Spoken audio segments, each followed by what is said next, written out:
우리나라 사람들 중 특별히 20대와 30대에 해당하는 사람들이 중요하게 생각하는 것이 있습니다. 그것은 공정과 정의입니다. 그들이 보기에 아직까지 우리나라에는 불공평한 것이 많기 때문입니다. 실제적으로 여전히 우리나라에는 권세를 가진 사람, 돈이 많은 사람들이 약하거나 가난한 사람들보다 더 대우받는 것이 현실입니다. 그러므로 젊은 사람들이 보기에는 그것은 불공평하다라고 하는 것입니다. 그러나 우리나라의 지금의 모습만은 아닙니다. 과거의 역사를 보십시오. 과거에도 동일하게 권세를 가진 사람, 부를 가진 사람들이 가난한 사람, 낮은 사람들보다 더 대우를 잘 받은 것이 역사적인 사실입니다. 그렇다면 우리나라에만의 문제입니까? 다른 나라 어떻습니까? 다른 나라도 여전히 권세를 가진 사람, 돈을 가진 사람들이 더 대우받고 살아가고 있습니다. 이것은 불공평한 것입니다. 오늘 본문에 나오고 있는 시편 37편에도 이런 문제를 다루고 있습니다.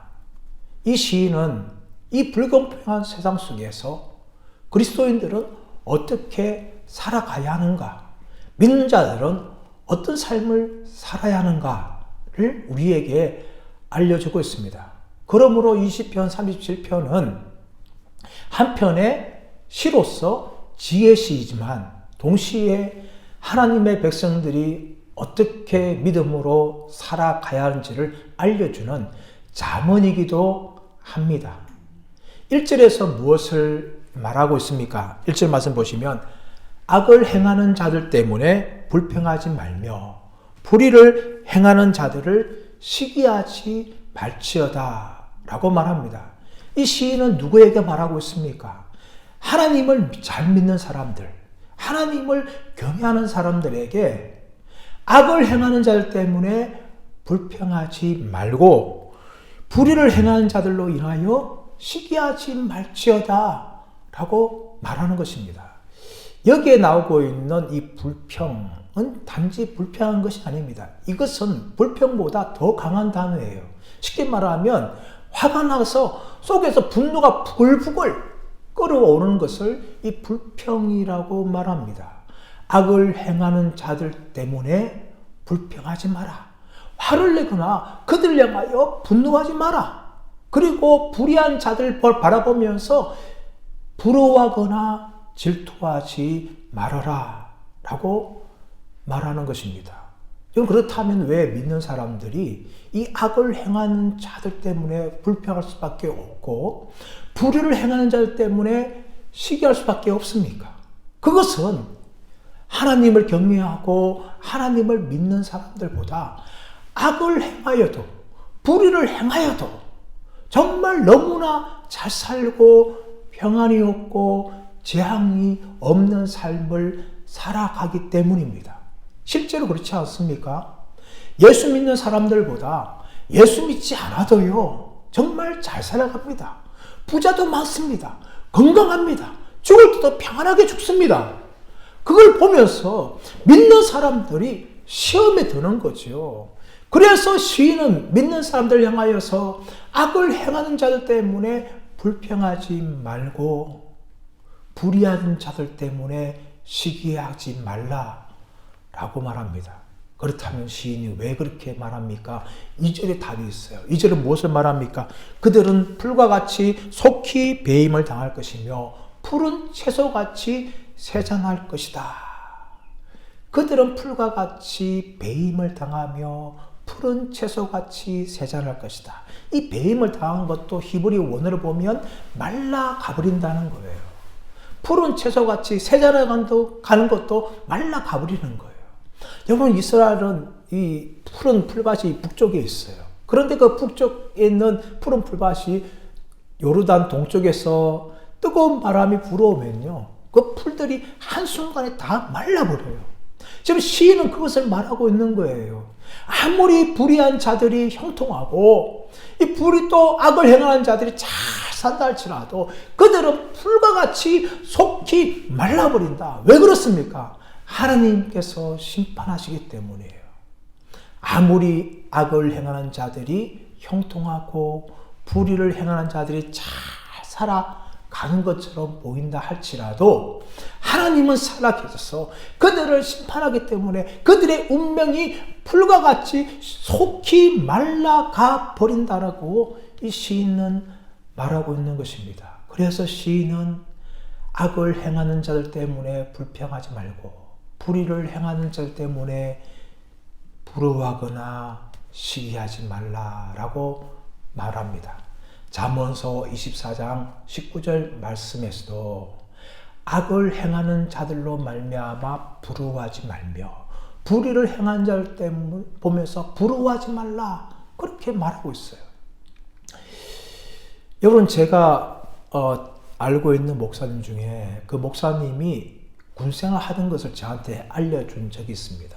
이분이 군생활하면서 군종생활을 했어요.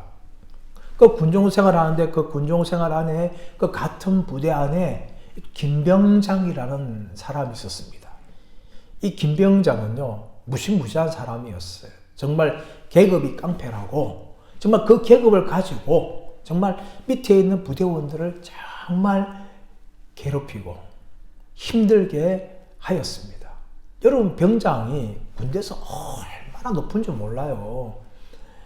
흔히 병사들 가운데 병장을 5대 장성 중에 하나라고 합니다. 별 하나 준장, 별 2개 소장, 별 3개 중장, 별 4개 대장, 그리고 병장. 이렇게 병장이 정말 막강한 권세를 가지고 있다. 병사들 사이에는 그렇게 이야기하는 거예요. 이 김병장도 이 병장이니까 이 병사들 중에서 제일 높은 계급 아닙니까? 그 자기의 계급을 가지고 밑에 있는 이 하급병들을 참 많이 괴롭혔어요. 더군다나 예수 믿는 사람들을 더욱 심하게 괴롭혔어요. 단체로 기합을 주고 교회 못 가게 만들려고 온갖 건수로 방해를 하고 또 그 예수 믿는 애들을 개인적으로 괴롭혔어요. 그래서 이 부대의 병사들이 김병장의 이름만 들으면 치가 떨리고 김병장 나타나기만 하면 다 숨어버려요. 그런 무시한 존재가 이 김병장이었어요. 그러다 어느 날 이 부대 안에서 도둑 사건이 발생합니다. 내무반에 있는 물건들이 자꾸 없어지는 거예요. 그래서 이 소식이 병사들 입에서 소문나다가 심지어 이제 중대장에게 알려졌어요. 중대장이 이 도둑을 잡으리라 하면서 병사들을 다 내보내고 혼자 내부만에 딱 숨어 있었어요. 시간이 지났어요. 어떤 병사가 혼자 딱 들어왔는데 내부반의 병사들의 물건을 막 뒤지면서 하나씩 빼가는 거예요. 이 중대장이 뒤에서 딱 덮쳤어. 그리고 깜짝 놀랐어요. 그 사람 누구였겠어요? 바로 김병장이었어요. 그 소문들이 삽시간에 부대원들에게 다 알려주는 거예요. 김병장은 자신의 명예에 먹칠을 하게 되어지고 더 이상 얼굴을 들고 다닐 수가 없었어요. 그리고 도둑으로 밝혀져서 군기교육대에 갔습니다. 군기교육대에서 훈련을 받고 돌아왔는데 이제 김병장은 예전에 그 무시무시한 김병장이 아니었어요. 아무도 부대원들이 그를 상대해주지 않고 그의 말을 듣지도 않고 모든 부대원들이 왕따를 시켰어요. 그 무시무시한 호랑이 같은 김병장이 자신의 죄로 말미암아 군기교육대에 훈련받고 이제는 모든 병사들한테 우습게 여김당하는 고양이 같은 존재로 그렇게 전락하고 제대할 때도 이름도 없이 조용하게 그렇게 전역을 했다는 그런 이야기가 있었습니다. 여러분, 악인들의 결론은 그렇습니다. 자기에게 권세가 있을 때, 부가 있을 때 무엇인가 그것을 가지고 많은 사람들을 힘들게 하고 이익을 누린다 할지라도 하나님께서는 그들의 죄악을 심판하신다는 거예요. 그들의 운명이 그렇게 길지 않는다는 겁니다. 아무리 힘과 권세를 가지고 있다 할지라도 풀처럼 속히 말라가 버린다는 겁니다. 그러나 여러분, 이 악인들의 형통과 이 불의한 자들이 잘 나가는 걸 보면서 사실은 불평할 수 있고 얼마든지 시기할 수 있어요. 이 시편 37편에 나오는 기자도 그런 고민을 하였지만 시편 37편에 나오고 있는 아삽의 시에도 보면 악인들의 형통 때문에 아삽이 시험 드는 걸 봐요. 그들은 정말 잘 먹고 잘 살고 돈도 많이 가지고 죽을 때도 평안하게 죽는 걸 보면서 아삽은 시험에 드는 겁니다. 하나님이 살아계시면 저 악한 자들이, 저 불의한 자들이 어떻게 저렇게 이 땅에서 잘 살 수 있습니까? 어떻게 잘 먹고 잘 살 수 있습니까? 그들의 자녀들은 잘 되고 그들의 건강은 또 모든 게 평안하고 죽을 때는 저렇게 그냥 아무 문제 없이 그냥 괴롭힘 당하지 않고 죽는 걸 보면서 이 아삽 시험에 들었어요. 그러다가 이 아삽이 하나님의 성소에 들어가서 하나님께 주시는 답을 얻었죠. 그것은 무엇입니까? 하나님은 의로우신 분이라 그 악인들을 속히 파멸에 던진다는 것을 아삽이 깨달았어요. 그래서 아삽은 악인들을 보면서 불평하지 말고 불의한 자들을 보면서 시기하지 말라 하면서 이 시편 37편과 똑같은 말을 하는 것입니다. 사랑하는 여러분, 저와 여러분도 마찬가지입니다. 예수 믿지 않아도 안 믿는 사람들이 정말 잘 되는 것을 봅니다. 그들은 돈을 많이 벌고 그들의 자녀들은 또 공부를 잘하고 좋은 대학 가고 또 그들은 또 건강해서 오래 살고 또 죽을 때도 정말 의사들 도움 받아서 평안해 죽는 걸 보면서 하나님 믿는데 나는 왜 모양인가? 나는 왜 이렇게 힘들지? 하는 시험에 들 수가 있는 것입니다. 사랑하는 여러분, 그렇다면 우리는 어떻게 이 불공평한 세상에서 살아가야 합니까? 시인은 3절에서 말합니다.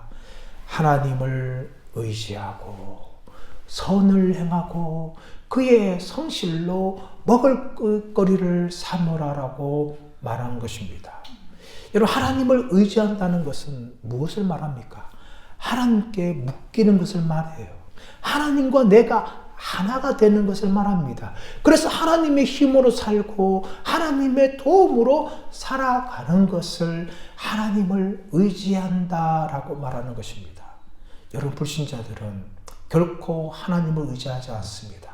자신의 지혜와 자신의 힘과 자신의 돈으로 살아가지요. 그러나 예수 믿는 우리는 하나님을 의지해야 돼요.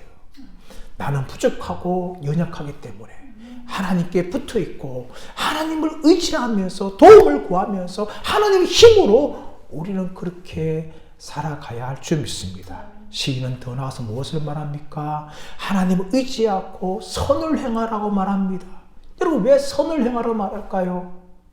불공평한 세상에서 불의한 자들이 잘 나는 걸 보면서 믿는 사람들이 시험에 들기 때문이에요. 그들을 보면서 저들은 예수 믿지 않아도 정말 그들은 하나님 의지하지 않아도 저렇게 잘 살아가는데 나도 그들처럼 살아가면 어떨까 하면서 시험에 들 수 있어요. 또 그들이 사용하는 방법을 따라하면서 살아가고 싶은 유혹에 들기도 합니다. 그러나 시인은 믿는 사람들은 그렇게 살아서는 안 된다. 하나님을 의지하고 선을 행하면서 살아야 한다. 그렇게 말합니다. 그리고 그의 성실을 식물로 삼으라 라고 말합니다. 이 하나님의 성실은 뭡니까? 하나님의 신실하심을 말해요. 하나님을 의지하는 자들을 결코 버리지 아니하시고 끝까지 함께 하시는 그 하나님의 선하심과 하나님의 신실하심을 믿고 살아가라. 여러분, 하나님을 의지하는 것과 선을 행하는 것과 하나님의 신실하심을 의지하고 살아가는 것은 다 연결되는 것입니다. 하나님을 의지하는 사람들이 여러분 세상에서 불의를 따라 살지 않고 선을 행하며 살고 또 하나님의 그 신실하심을 바라보면서 끝까지 믿음으로 살아갈 수 있는 거예요. 출발이 어디입니까? 하나님을 의지하는 거예요. 나의 힘으로 나의 방법으로 나의 지혜로 살아가는 것이 아니라 하나님의 지혜로, 하나님의 은혜로, 하나님의 힘으로 살아가기 위해서 하나님과 붙어있고 하나님과 묶여있는 그런 삶을 살아가라고 시인은 우리에게 말하고 있습니다. 두 번째로 시인은 4절에서 6절에서 무엇을 말합니까? 여호와를 기뻐하고 우리의 길을 하나님께 맡기라라고 말하고 있습니다. 여러분, 여호와를 기뻐한다는 것은 뭡니까? 하나님을 사랑하는 거죠. 하나님을 사랑하는 자들은요, 하나님의 곁에 있습니다. 하나님과 함께 있습니다. 그리고 하나님의 임재 가운데 살아갑니다. 여러분, 사랑을 해보셨습니까? 사랑을 해보시면 어떻습니까? 그 사랑하는 사람과 항상 함께 있고 싶어 합니다. 조금이라도 정말 떨어지고 나지 않고 그 사랑하는 사람과 함께 하고 싶은 것이죠, 여러분. 하나님을 기뻐하는 것도 마찬가지입니다. 우리가 하나님을 사랑하면 어떻습니까? 하나님과 늘 함께 하려고 합니다.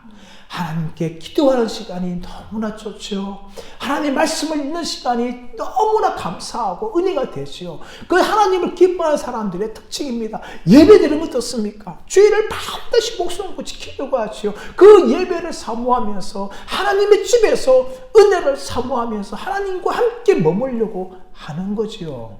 그것이 여러분 여호와를 기뻐하는 사람들의 모습입니다. 그럴 때 여러분 여호와를 기뻐하는 자들에게 하나님이 어떤 은혜를 주십니까?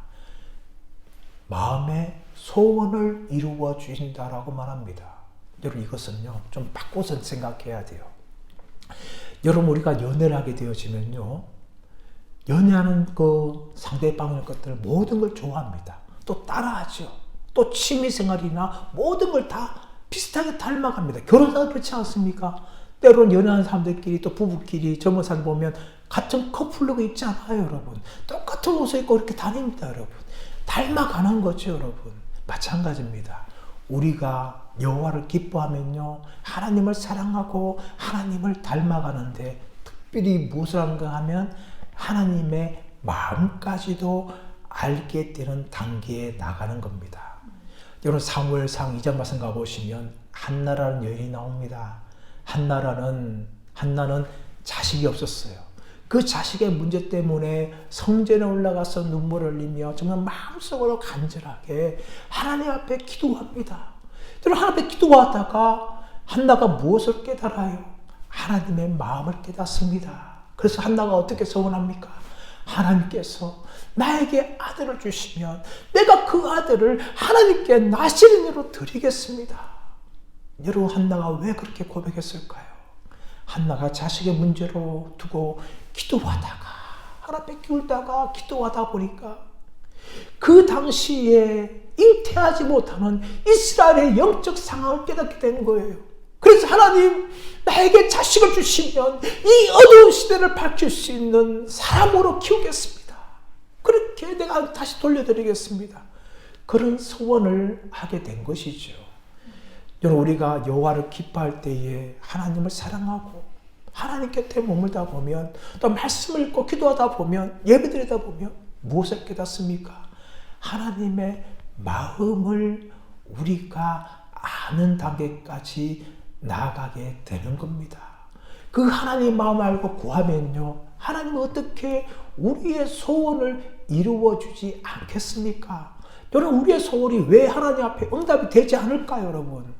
여러분 그것은 정말 우리가 하나님의 마음과 상관없이 우리의 것만 구하기 때문이에요.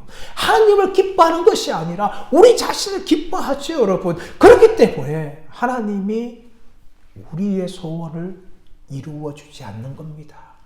여호와를 기뻐하고 하나님 앞에 머물고 함께 하다가 그 하나님의 마음을 알게 되어지고 그 마음에 합한 기도를 구할 때에 어떻게 우리의 소원이 응답되지 않겠습니까? 우리의 소원이 우리의 것이 되는 것이 아니라 하나님께 것이 되는 거죠. 그래서 하나님께서 기뻐하여서 우리 마음의 소원을 이루어 주시는 것입니다.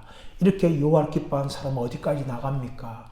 우리의 길을 하나님께 맡기는 겁니다. 이 맡긴다는 것은요, 우리 어깨에 있는 짐을 하나님께 굴려드리는 것을 말하고, 우리 어깨에 있는 짐을 하나님께 던지는 것을 말해요. 여러분, 그것이 맡기는 겁니다. 맡기는 것은 나한테 있는 것이 아니라, 내 것을 있는 것이 아니라 하나님께 옮겨가는 것을 맡긴다라고 말합니다. 여러분, 어느 선교사님이 이 선교지를 가다가, 이 차를 타고 가다가 한 여인이 무거운 짐을 지고 있는 것을 보았어요. 그래서 차를 세우고 어디까지 가냐 물어보고 그 여인을 태워주었어요. 근데 여러분, 그 여인이 좀 이상해요. 차에 탔으면 짐을 내려놔야 되는데 그 여전히 머리 위에 짐을 지고 있는 거예요. 선교사님이 물었어요. 왜 짐을 지고 계시냐고, 내려도 된다고 그렇게 물으니까 그 여인이 하는 말이 뭔가 하면, 저까지 태워준 것도 고마운데 어떻게 제 짐까지 제가 내려놓겠습니까? 하면서 그 차에 타고 가는 내내 자신의 머리에 무거운 짐을 지고 있는 거예요. 여러분, 하나님이 우리를 구원의 배에, 구원의 차에 태워주셨어요. 그렇다면 우리가 어떻게 해야 되나요? 우리가 가지고 있는 인생의 짐도 하나님께 맡겨야 돼요. 하나님께 옮겨드려야 돼요. 그러나 여러분, 우리는 그렇게 하지 못할 때가 얼마나 많습니까? 그 선교사 이야기에 나오는 여인처럼 우리는 구원을 받았고 하나님의 자녀가 되었지만 여전히 우리의 문제를 우리가 해결하려고 하나님께 맡기지 못하고 우리의 머리 위에, 우리의 등 뒤에 지고 있을 때가 얼마나 많습니까? 사랑하는 여러분, 우리는 구원받았다면 하나님이 우리의 아버지이기 때문에 그분께, 하나님께 모든 걸 맡겨드려야 될 줄 믿습니다. 어떻게 하면 우리가 하나님께 맡길 수 있는 사람이 될까요? 그것은 우리의 시력이 좋아져야 되는 겁니다. 우리나라의 대부분 사람들이 저처럼 안경을 많이 쓰고 있고 시력이 좋지 않아요. 그런데 몽골 사람들은 평균 시력이 6.0이랍니다. 어마어마한 거죠, 여러분. 100m 저 멀리 있어도, 200m, 300m 있어도 그 사람의 얼굴이 다 보이는 수준입니다, 여러분. 여러분, 그럴 때 여러분, 멀리 볼 수 있는 거죠. 자세히 볼 수 있는 겁니다. 마찬가지 여러분, 우리의 영적인 눈이 좋아야 돼요, 여러분. 영적인 시력이 좋은 사람들은 하나님이 어떤 분인지를 알게 되어지고, 하나님의 마음이 어떤 것인지를 알게 되고, 하나님이 어떻게 일하시는지를 알게 되어지는 거예요. 그래서 여러분, 그런 사람들은요, 하나님의 신실하심, 하나님의 전능하심을 믿고 우리의 짐을 맡기게 되는 거죠. 사랑하는 여러분, 저와 여러분의 영적인 시력이 더 좋아지기를 바랍니다. 하나님의 살아계심을 보는 눈, 하나님의 그 은혜와 자비하심을 보는 눈, 하나님의 능력을 보는 눈이 더 커지기를 바랍니다. 그래서 우리의 인생의 짐을 하나님께 다 맡기드림을 통하여 하나님이 우리의 모든 짐을 지시고 우리는 정말 인생의 짐을 내려놓고 하나님의 도움과 은혜 가운데 살아가시는 저와 여러분들 되시기를 간절히 바랍니다. 세 번째, 이 시인은 7절 이하에서 무엇을 말합니까? 여호와 앞에 잠잠히 참고 기다리고 분을 거치고 불평하지 말라 라고 말합니다. 여러분, 요 앞에 잠잠히 참고 기다리는 것은 쉬울까요? 어려울까요? 굉장히 어렵습니다. 우리가 인생의 문제, 어려운 점 만날 때에 우리는 하나님 앞에 잠잠히 참고 기다리지 못합니다. 조바심에 의해서 빨리 문제를 해결하려고 우리는 이 사람 저 사람 얼마나 많은 사람을 찾아가고 도움을 구하고 또 우리의 방법들을 구하는지 모릅니다. 목사인 저도 때로는 그렇게 할 때가 있어요. 여러분, 요 앞에 참아 기다리는 것은 정말 힘든 것입니다. 요 앞에 잠잠하고 참아 기다리라 라고 말하는 것이죠. 여러분, 그럴 때 여러분, 하나님께서 일하십니다. 우리가 잠잠히 참고 기다리지 않고 우리가 막 일하면은 하나님이 우리가 일하도록 내버려 두는 거지요. 그러나 하나님의 신실하심을 바라보면서 하나님 앞에 잠잠히 하나님께 우리의 모든 시선을 고정하고 하나님 뜻이 무엇인지를 찾기를 원하고 그 뜻에 순종하기 위해서 기다리는 사람들은요, 하나님께서 우리를 위해서 일하시는 것을 경험하게 될 줄 믿습니다. 여러분 다윗을 보십시오. 여러분 다윗은 사울로부터 13년을 쫓김을 당합니다. 제가 여러 번 이야기했지만 그 13년의 세월은 정말 고통의 세월이었어요. 하루도 잠을 편안하게 자지 못하는 그런 도망자의 삶이었습니다. 너무나 고단하고 너무나 빨리 이 자리에서 벗어나고 싶은 정말 무거운 짐을 지고 있는 그런 인생의 순간들이었습니다. 그러나 여러분 다윗은 얼마든지 사울로부터 자신의 이 고통을 벗어날 수 있는 기회가 있었습니다. 다윗은 2번이나 있었습니다. 그러나 다윗은 결코 자신의 손에 의해서 사울을 죽이지 않았습니다. 얼마든지 죽이면 더 이상 사울로부터 쫓김 당하는 신세를 끝낼 수 있는데 여호와의 기름 부은 자를 내가 죽일 수 없다 하면서 다윗은 2번이나 결정적으로 사울을 살려주었습니다. 그러자 어떻게 되었습니까? 결국은 사울이 블레셋과의 전쟁에서 죽고 말았습니다. 그리고 다윗은 사울을 이어서 이스라엘의 통합왕으로 등극하게 되었습니다. 다윗이 참아 기다리면서 하나님의 시간과 하나님 뜻을 구할 때에 하나님께서 다윗을 높여주는 것을 다윗은 경험할 수가 있었습니다. 사람 여러분, 우리가 인생을 살아가면서 정말 예수 믿지 않는 사람들, 또 악을 행하는 사람들, 불의를 행하는 사람들이 잘 먹고 잘 사는 걸 보면서 여러분 불평하거나 분을 내지 마시고 하나님 앞에 잠잠히 참으면서 하나님의 일하심을 기다리시는 저와 여러분 되시기를 간절히 바랍니다. 그럴 때 여러분 하나님이 어떻게 일하십니까? 9절 10절 말씀 보시면 악인들의 결국을 이야기합니다. 9절에서는 악인들이 끊어질 것이며 10절에서는 악인들이 없어질 것이다 라고 말하고 있습니다. 여러분 잠언서 24장 20절에서도 오늘 시편 30편 2절과 9절 10절에서 말하는 것처럼 악인들에서 말하고 있습니다. 악인들의 장래는 없어질 것이며 라고 말한 것입니다. 그리고 그들의 등품들은 사라질 것이다 라고 말합니다. 여러분 악인들은 이렇게 없어집니다. 악인들은 끊어집니다. 그러나 여러분 하나님을 소망하는 자들, 온유한 자들의 결국은 무엇입니까? 9절과 11절에서 말합니다. 여호와를 소망하는 자들은 땅을 차지할 것이며 11절에서 온유한 자들은 땅을 차지할 것이며 라고 말합니다. 여러분 이 땅은 무엇을 말합니까? 우리가 밟고 있는 땅도 해당하지만 이 땅에서 누릴 수 있는 총체적인 복을 땅이라고 말합니다. 여호와를 소망하는 자들, 여호와를 기다리고 여호와를 기뻐하고 여호와를 바라보는 자들, 그런 자들이 뭡니까? 땅을 차지한다는 것이죠. 하나님 주시는 모든 복을 누리게 된다라고 말하는 것입니다. 온유한 자도 마찬가지예요.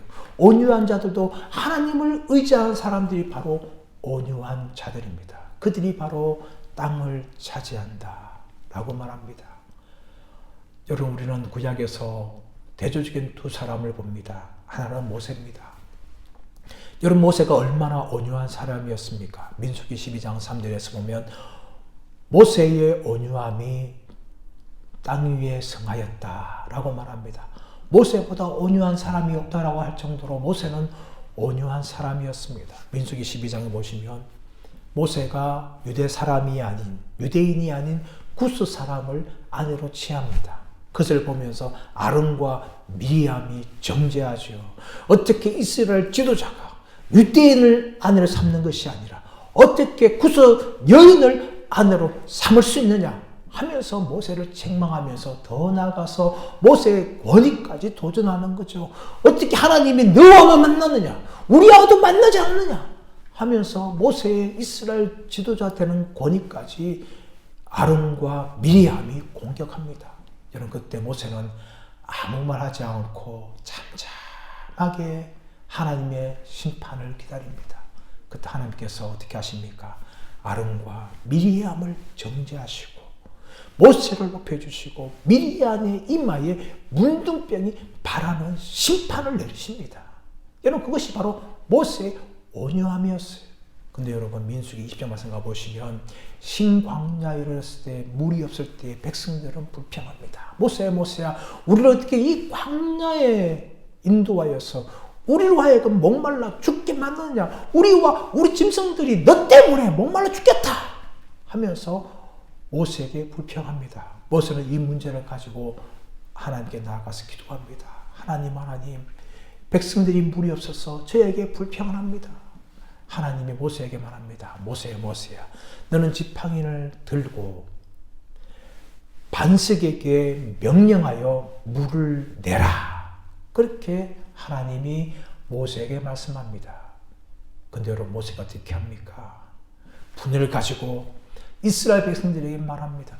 우리가 너희에게 물을 내랴 하면서 모세는 지팡이로 반석을 세게 2번이나 두드립니다. 여러분, 성경을 잘 보시면요, 하나님이 지팡이로 반석을 때려라 말하지 않았어요. 여러분, 지팡이를 가지고 반석에게 명령하여 물을 내라라 했죠. 그러나 모세는 하나님 말씀에 순종하지 않고 자신의 분노를 터뜨립니다. 이스라엘 부평에 대해 분노를 터뜨립니다. 그리고 어떻게 합니까? 반석을 3개 2번이나 치면서 내가 너희들에게 물을 내랴 하고 말았습니다. 여러분, 그 결과 모세는 어떻게 되었습니까? 하나님의 심판을 받게 되었습니다. 하나님의 심판의 결과로 모세는 가나안 땅에 들어가지 못합니다. 아바림 산에서 가나안 저편 예루살렘과 베델을 볼 수 있었지만 그는 가나안 땅에 들어가지 못하고 죽고 말았습니다. 여러분, 이에 반해 아브라함이 있습니다. 창세기 13장 말씀 가보시면 롯의 목자들과 아브라함의 목자가 이 땅의 풀 때문에 싸웁니다. 그러자 아브라함이 롯을 부릅니다. 조카 롯을 부르면서 롯에게 제안합니다. 롯아, 너의 소유와 내 소유가 너무나 많아서 이제 우리 함께 살 수 없겠구나. 네가 먼저 땅을 선택하라. 내가 양보하겠다. 그 말 들었던 롯이 어떻게 합니까? 눈을 들어서 요단 들판을 바라보니까 물이 널널하고 여호와의 동산처럼 보였습니다. 롯은 그 땅을 선택하고 삼촌, 제가 저 땅을 차지하겠습니다 하면서 소돔과 고모라 땅으로 떠나갑니다. 그때 아브라함은 홀로 남았습니다. 홀로 남은 아브라함에게 하나님이 찾아옵니다. 하나님이 찾아오셔서 아브라함에게 말합니다. 아브라함아, 너는 눈을 들어서 동서남북을 바라보라. 네가 보는 땅을 내가 너와 내 자손에게 영원히 줄 것이다. 이렇게 하나님이 아브라함에게 가나안 땅을 주실 것을 약속해 주셨습니다. 여러분, 하나님이 아브라함에게 가나안 땅을 주셨습니까? 아닙니다, 여러분. 아브라함 평생 동안 범사의 복을 받았고 또 아브라함은 엄청난 부자였습니다. 그리고 아브라함의 자손들은 가나안 땅을 차지하는 주인공이 될 수가 있었습니다. 사랑하는 여러분, 우리가 이 땅에서 불공평한 세상에서 악을 행하는 자들과 불의한 자들의 형통을 보면서 우리가 어떻게 살아가야 합니까? 우리는 하나님을 소망해야 됩니다. 하나님만을 바라봐야 합니다. 그럴 때 하나님께서는 이 땅의 사람들이 누리지 못하는 것들과 하늘의 신령한 것들로 우리에게 넘치도록 은혜를 주시고 부어주실 줄 믿습니다. 여러분, 지금 뉴스를 보면 북한이 정말 엄청난 일을 하고 있어요. 대륙간 탄도미사일을 쏘면서 전 세계를 위협하고 미국의 본토까지 위협합니다. 또 제6차 핵실험을 감행하면서 정말 전 세계의 핵무기의 공포를 조장하고 있습니다. 여러분, 왜 그들이 그렇게 할까요? 여러분, 그것은 불안하기 때문입니다. 자신들의 체제, 자신들의 정권이 무너질까봐 김정은과 그의 부하들은 불안에 떠는 거예요. 그래서 할 수만 있으면 자신들의 힘을 키우는 거죠. 자신의 방법들을 가지고 이제는 더 이상 다른 사람들이 자신들을 위협하지 못하도록 스스로의 안전을 구하는 것입니다. 여러분, 결국 그들이 어떻게 될까요? 여러분, 김일성을 보셨습니까? 김정일을 보셨습니까? 김정은도 그렇게 될 수밖에 없습니다. 아무리 자신의 힘과 자신의 지혜로 이 땅의 삶을 살아가고 남들이 보기에는 형통한 것처럼 보인다 할지라도 오늘 말씀처럼 악인들은 끊어질 것이며 악인들은 없어질 것이라는 그런 운명에 처할 수밖에 없습니다. 여러분, 그것이 하나님을 알지 못하는 사람들, 이 땅에서 불의를 행하며 살아가는 사람들이 당하는 마지막 모습이라는 것입니다. 그러므로 우리는 어떻게 이 땅의 삶을 살아가야 합니까? 오늘 시는 우리에게 말합니다. 하나님을 의지하고 선을 행하고 그의 성실을 식물로 삼아라. 그리고 하나님을 기뻐하라. 그리고 내 길을 하나님께 맡기라. 하나님 앞에서 잠잠히 참아 기다리라. 여러분, 이것이 바로 하나님 믿는 사람들이 걸어야 될 길인 줄 믿습니다. 우리가 하나님을 소망하고 하나님을 바라볼 때에 하나님께서는 이 땅뿐만 아니라 저 하늘의 땅과 또 우리가 살아가면서 살아가는 주시는 모든 은혜까지 넉넉하게 우리에게 채워줄 줄 믿습니다. 악인들의 형통과 성공을 바라보면서 결코 부러워하지 말고 불평하지 말고 시기하지 말고 오직 하나님만 바라보며 믿음으로 살아가시는 저와 여러분들 되시기를 예수님의 이름으로 축원합니다.